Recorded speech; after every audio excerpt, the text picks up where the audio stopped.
What's that?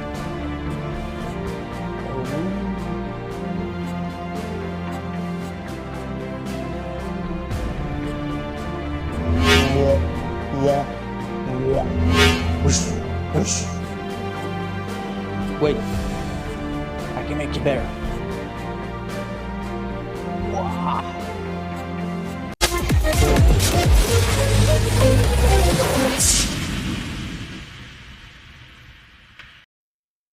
Hi guys, how are you? First of all, I have a question for you. Do you like my haircut? As you can see, I have a new haircut, and I believe that you will like it. Even if you don't, I don't care. So, as you can see today, we are facing a very interesting topic. As I said last time, we're going to do the budgeting, and now I have with me my old friend whiteboard, and you will see that I really enjoy to use the whiteboards to draw things. I believe it is easier for you to understand if I draw something, if I make these things in written. So before we start with anything regarding the budget, I just want to say a few things and I put it down on the whiteboard just not to forget. So I will remove myself in front of the whiteboard. So, guys, you have DYOR or do your own research. Everything that I will say, I'm gonna say, and I say during my podcast in this B vibe, please take it with a grain of salt and question, as I said before, question everything and do your own research. If something works for somebody, it doesn't mean it will work for you. So at the end of the day, you should always check if the things that I'm telling you can apply to your life. The next thing is I'm going to tell you how I'm doing my own budget. So this podcast is my podcast and I'm going to tell you how I do it. And I believe it's going pretty well. It's not a static thing, so it's a dynamic thing. You always have to change it, modify it as you go along because your life changes, your situation in life changes, and then you have to tweak your budgeting management mechanism to support that. I will now show you the latest version of my budgeting, how I do it. I believe it works for me because it kept me above water, so I was never in a negative bank balance, and I will tell you how I did it. Then, I think that this is something logical, and most of the things that you're going to hear about the budgeting are basically logical. So common sense. Common sense. And I believe that you already know many of those things that I will going to tell you. The question is, do you apply it? Do you stick to it? Do you have the discipline? Or you just cannot manage yourself? You have a big appetite and you cannot discipline yourself or prevent yourself of some kind of impulse buying and such things. So the holy grail of budgeting is to spend less money than you earn. And I'm going to show you how I do it. And the last thing that I want to tackle is this podcast is about how to escape the ordinary. So I'm not going to tell you different things of I know how you will get out of this kind of that kind of that. I don't care about this. This is my podcast, and I told you already what is my goal. My goal is to be financially dependent. My goal is to be financially free, to be able to do whatever I want, whenever I want. So my budgeting mechanism is tweaked and tuned to that. So that's why maybe the formula that you will see for my budgeting is maybe too strict for you. That's why I already said it's something that I use. So maybe you will learn something, you can take something for yourself, but also you don't need to take anything at all. And also you can write down in a comment if you think that you have something to share with me or I can learn also. So we want to escape the ordinary, as we were talking before. We want to escape the matrix and the 9 to 5 job and all of these hamster wheel stories around us. So this skill, the budgeting skill, is a must. So this is a skill that you have to have, no matter what, in any kind of version or something, but you have to have it. And you have to tweak it if it's not good enough. And you have to apply it every day in your life. I'm going to share you this budgeting mechanism that I'm using because I'm trying to use that mechanism to go up, to elevate myself above this 95% of the people and to move forward. And I'm going to share you my story, and this podcast is all about how I'm trying to escape, not how I escaped already. Okay? So guys, I believe this is it for the beginning. We can now start. And I will start writing on my little board. So, there is a formula for budgeting. So, formula. I believe that you can see. So there is your income minus expenses equals to something. So you have your job, your 9 to 5 job, you have one source of income, maybe some of you have many sources of income. If that's the case, good for you. I also want to be in that category. And then you have your expenses. And we'll cover what I mean when I'm saying expenses. So these have to be equal to something. So if you get some money, then you spend some money, and then you have leftovers. Okay? So the money that you can use for some other things. First of all, is that this number has to be bigger than 0. If it's not bigger than 0, it means that you spend more than you earn. And obviously, this is a never-ending game. This is a way to a debt slavery that you cannot escape. But it's not all in you earn too little and you spend too much. And you think that you have to spend it all. First of all, you have to tune in your mindset to the right way of thinking about your money, about your income, and where to place that money. There is something that is a must, and there is something that you want, that you like. So you got the picture? This part of what you like is a part where you can negotiate with yourself whether or not you will buy something. If you can manage it to be above water, so above 0, then maybe you can afford here and there something for yourself, something that you like. If this number is, I would say, equal to 0 or less than 0, then we have to tackle the things that brought you to that condition. So we have to tackle the things, why are you in debt? And who is giving you that debt? Do you have some kind of, I don't know, interest that you have to pay on the debt that you have? Yeah, I will now erase this. Let's go further. So this is my budget. So this is B-Vibe formula. Okay? It's not anyone's formula, it's my formula. So we have income minus expenses equals, first of all, investment plus savings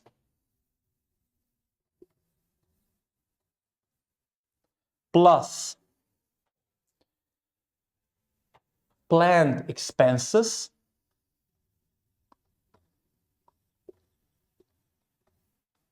plus personal bank.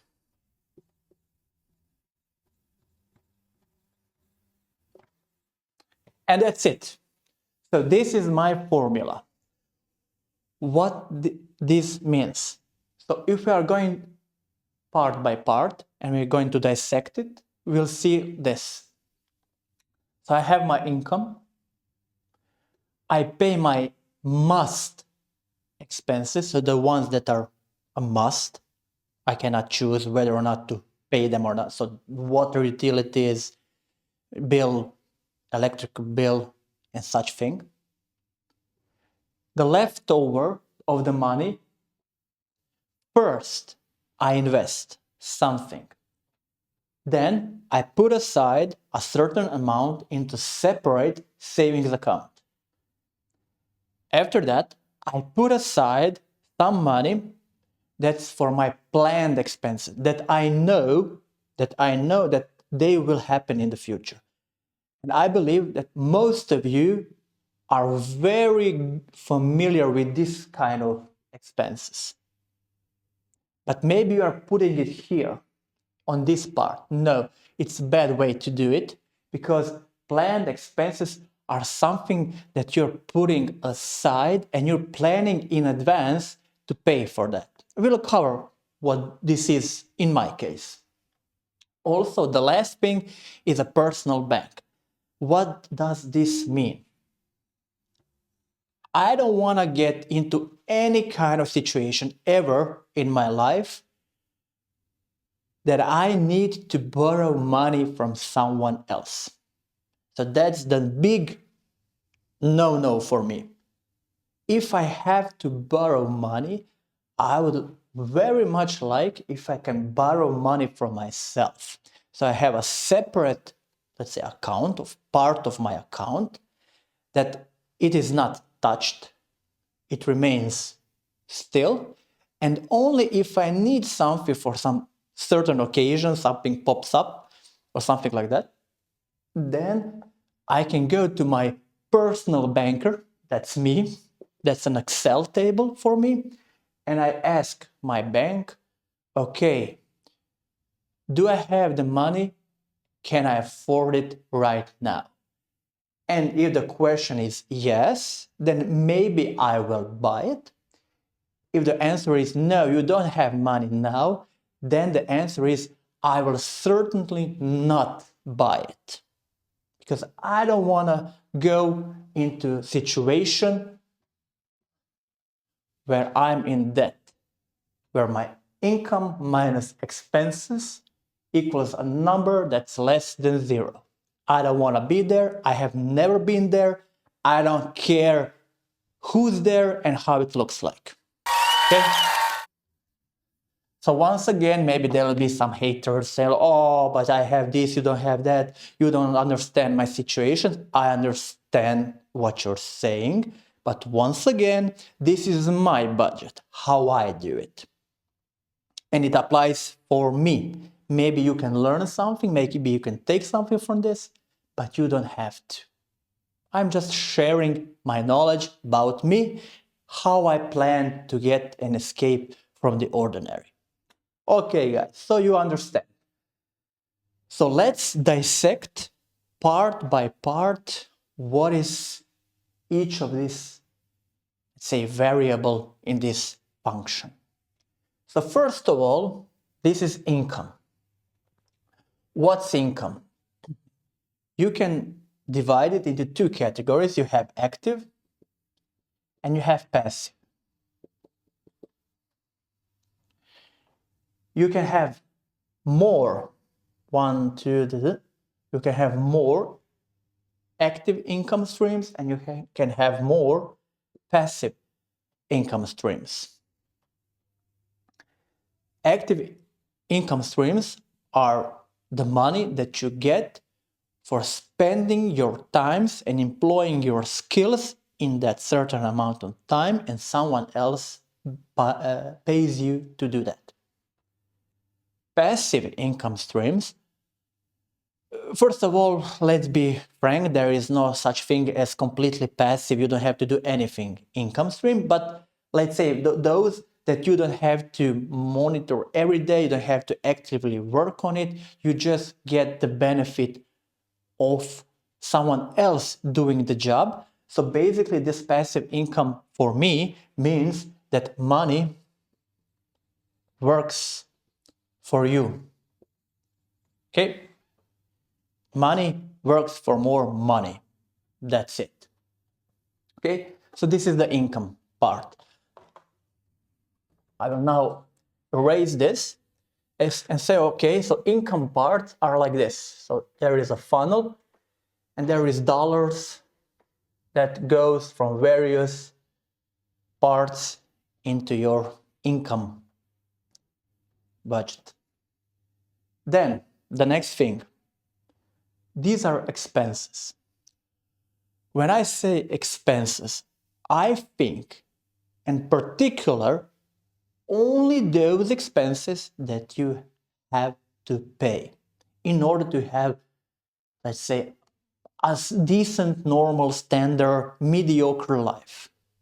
Nothing crazy, nothing special. And I also have on my mobile phone an application, you wouldn't believe it, it's a note, it's basically a list application where I have the list of all of my bills that I have to pay each month. So what goes inside? In those expenses are, let's say, utility bills, then so water, gas, then we have internet, then we have television, then we have insurance, let's say health insurance, then you have mobile phones, then you have mortgage plus insurance on mortgage. If you have a car also, then a car obviously, so car, by car I mean gas or electricity, doesn't matter, to run the car. So basically those are the must for me. Maybe I don't need TV, maybe I don't need internet, but I need it for my job. It's part of my life, and I decided it's a part of my expenses bag that I have to set aside each month a certain amount, and basically this is constant. It goes $50 up and down depending on the month, but pretty much it's the same during the year. So obviously if you have heating, gas heating, then during the winter period, winter months, there will be a higher bill for your heating opposed to maybe some summer months. In the summer you will have a greater electricity bill because your AC will be running. So you get the point. But if you do the average, this is pretty much constant. And it has to be constant. Why it has to be constant? Because then it's easily predictable. So because you have an easily predictable income, you know how much, you exactly know how much you earn. Then you know how much exactly you spend. So income minus expenses equals to a number, to a certain amount of money that's pretty much the same every month. So this is also a constant. Why is this important? Because then you can create different types of strategies, how much each month you will put in investment, in savings, in this or that. Okay, that's why it's very, very, very important for me. So I said, never spend more than you earn. I personally don't want to be in minus, and I don't want to borrow money from anyone else except myself. Of course, it depends in what part of life you are. Maybe you're just starting, you don't have enough money, then you have to ask your mother or father or something like that. Okay, I'm not talking about this. I'm talking about my situation. I'm 37 years old and I have my income, and I want to be sure that I know for every dollar where it goes. So I believe it's pretty obvious. So once more, in this expenses box, we don't put anything that's not constant. So you cannot put here your new shoes. You cannot put here a new, I don't know, new shirt or something, going to the movies or something like that. That's not part of your expenses as such, as I see it. So this is a must expenses. Going to the movies is not a must. This is something that's a must for me, and it's constant each month. So I believe that we are on the same page, that we understand each other. I'll have to raise here and there the whiteboard just to have space for other things that we're going to talk about. Next things are the investment, but I will skip the investment for now and go straight to the savings part. Because for me, the savings part are something that I have to focus on first. So you have a separate account for savings.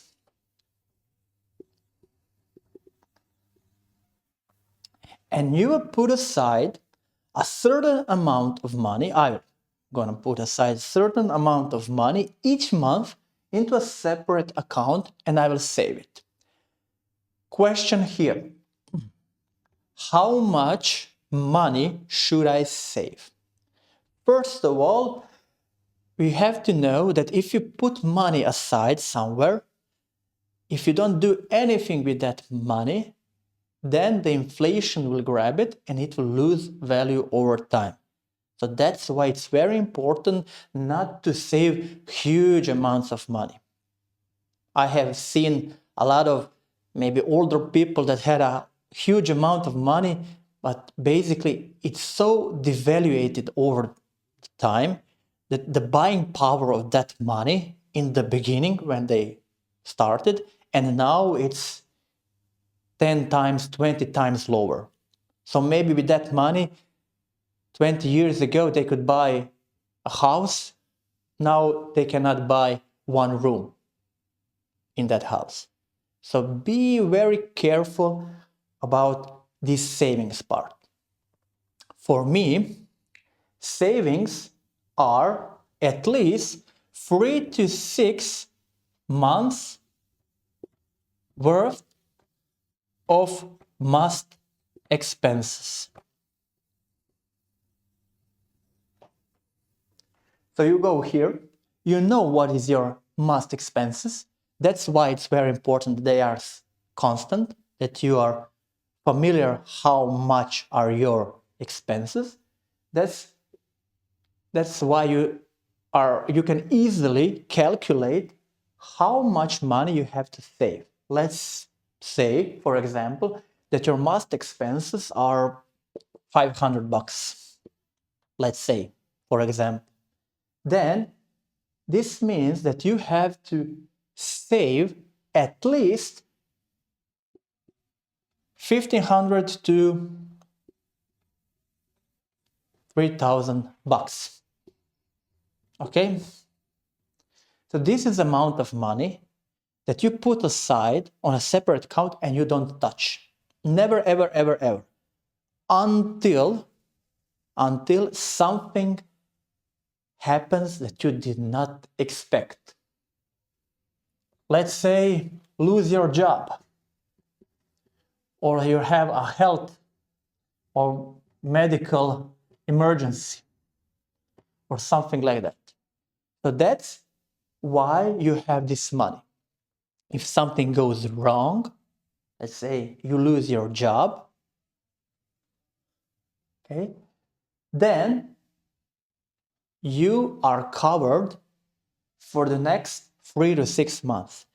So you don't have to go anywhere and ask anyone to lend you money. You don't have to borrow money. You don't have to get yourself into that kind of situation. You save, you have 3 to 6 months. It depends on how much risk can you take. If you want to be sure, then you can save up to 6 months. If you think that you will be able to, let's say, find another job or something like that, if you lose your job, then maybe if you are capable enough, if you believe in yourself enough, then maybe 3 months is enough. But this is something that I am watching, looking after, and 3 to 6 months is something that I put aside. If something happens and I have to spend a certain amount of my savings account, let's say that I have $3,000 in my savings account, and let's say a medical emergency occurs and I spend 1,000, now I have $2,000 in my savings account. This means that from next month on, I'll start saving again until I reach 3,000 again. So I don't have to repay myself $1,000 in the next month. I can do it $100 per month for the next 10 months and then get back to the 3,000 level. You understand? I believe it's quite simple. One big thing to state and to emphasize here. Once I have collected and saved my $3,000, my savings account is, let's say, locked, it's finished, and I don't have to put aside for the savings part anymore. So I don't save anymore. Why? I can go back a few minutes earlier when I said money loses value. It doesn't make sense to put a lot of money, to collect money, to hold it, because cash is trash. It's losing value. It doesn't make any kind of sense to have a lot of money sitting somewhere. So you have to invest it. You have to put it to work. That's why the investments are number one and savings are number two. My opinion is, when you are left with the money after you pay your expenses, if you don't invest first, then you are in big trouble. Big trouble. That's why I started to focus myself on investment. Okay? So the leftover, when I pay my expenses, I put in investment, I put in savings, and I put in savings until I save to a certain amount. And after that, I stop saving. So let's say that I have $3,000. After that, I stop saving, and I only start saving again if I use this budget, if I spend some. Simple as that. Okay? You have to invest. Why do you have to invest? Because that's the only way you can preserve the buying power and the wealth of your money. So your money is worth something today. You can buy something today with that pile of money. And if you don't put it to work, if you don't put it somewhere that it works, it will lose value. Also, I like to see the investment as something that will pay me off along the way during my working years, and especially when I retire. Because if you go into previous episodes, if you think that there is a retirement plan that for you waiting with a big chunk of money and that you will get the amount that you think that you will, probably you are delusional.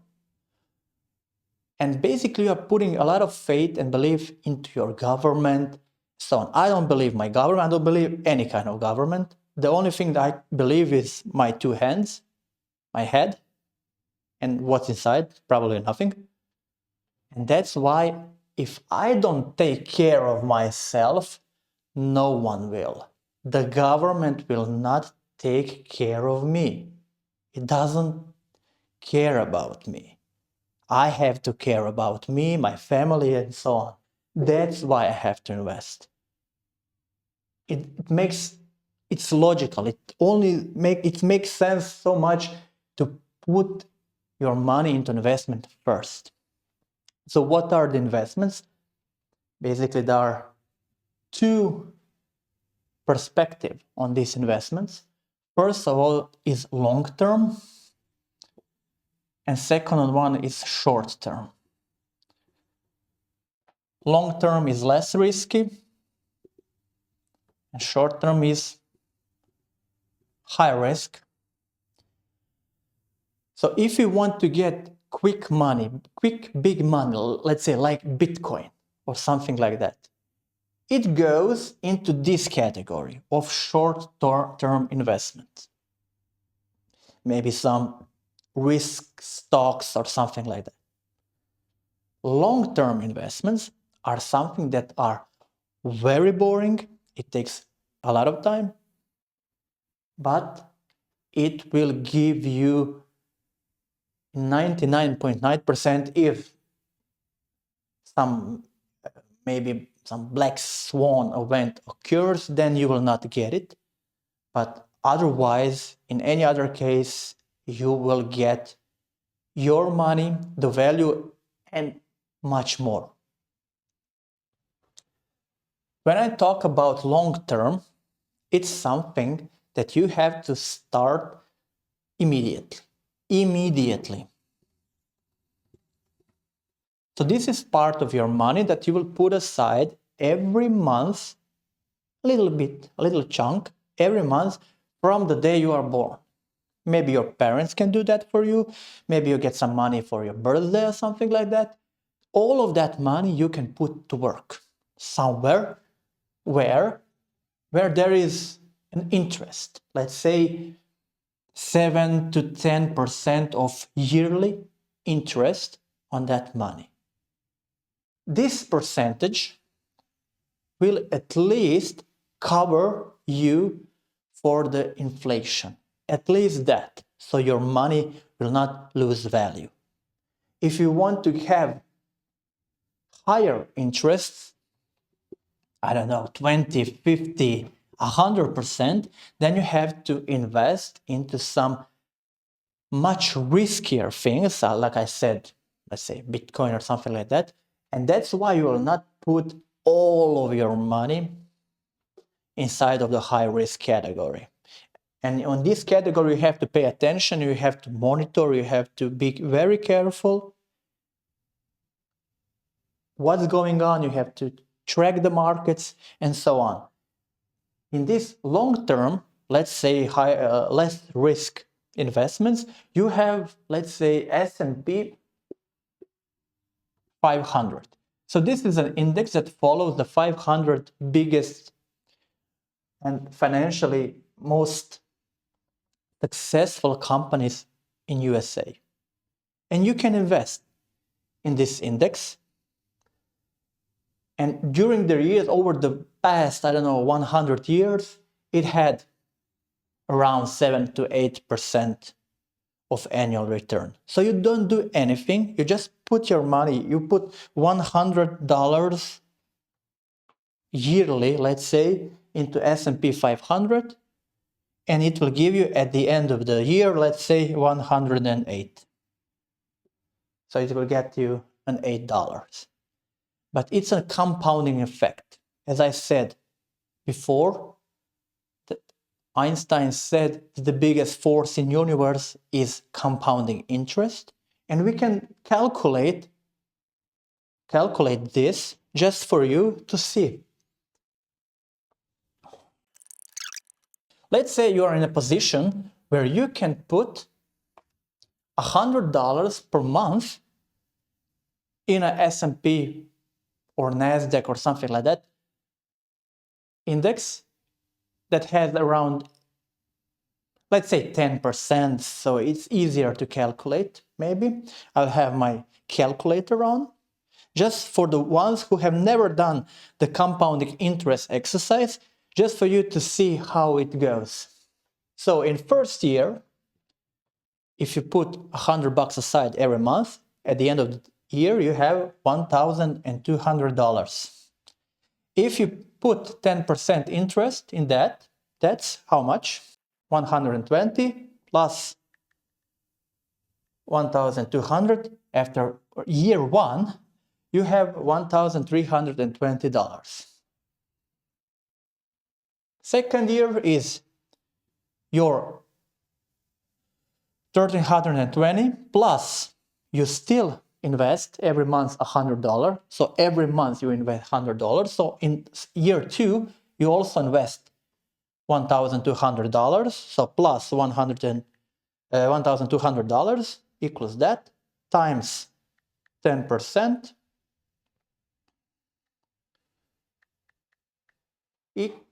equals 2,772. On third year,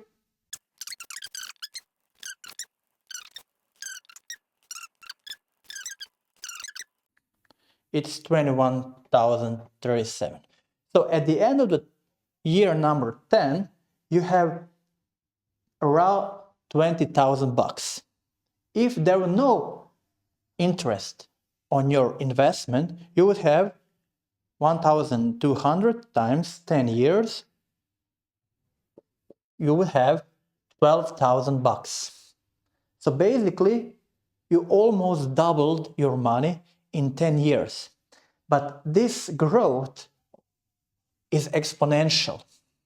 So it's exponential growth. So as longer you invest, the higher incomes per year are there for you. So basically it goes like this, slow, then it starts to rise exponentially. That's why in the first years, there is no noticeable increase. But as you go further down in years, you easily calculate. Let's say I will calculate now very quickly till the year 20.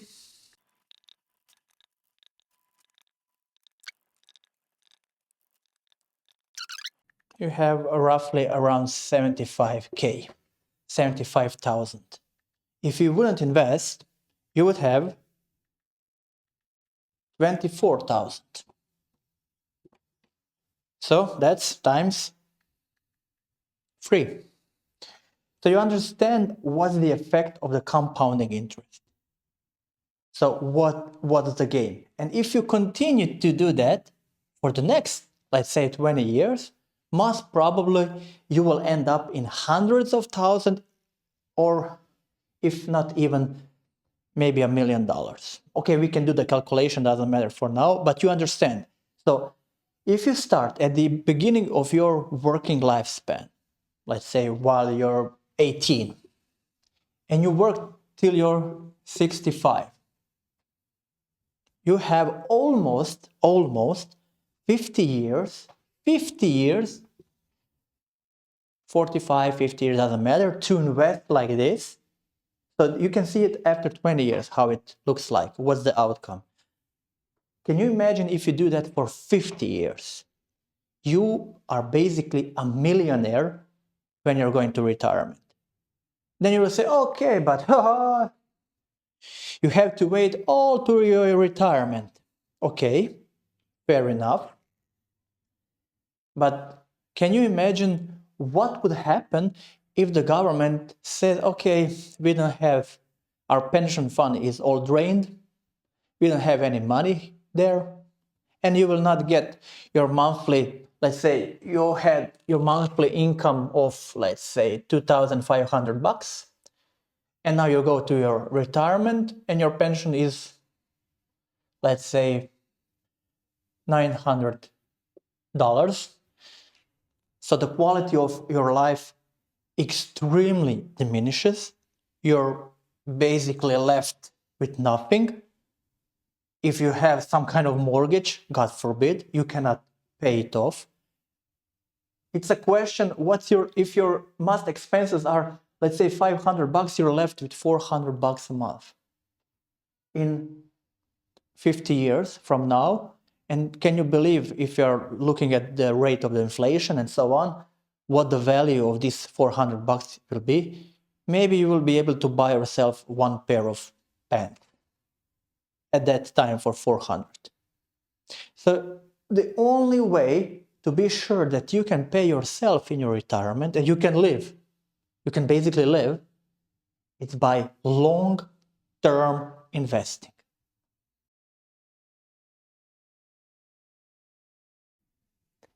And guys, if you want to learn more about certain topics that we are covering in this podcast, like how to do affiliate marketing, how to do trading, crypto, forex, finance, general finance, and you want to learn more about how to escape the ordinary, how to escape this matrix pit and know the information that I am personally learning, then you have a possibility to enroll and to find out more in this game changer application. So the application is also available through the link that is available on my personal page. So you have a link here in the descriptions that you can go and check by yourself.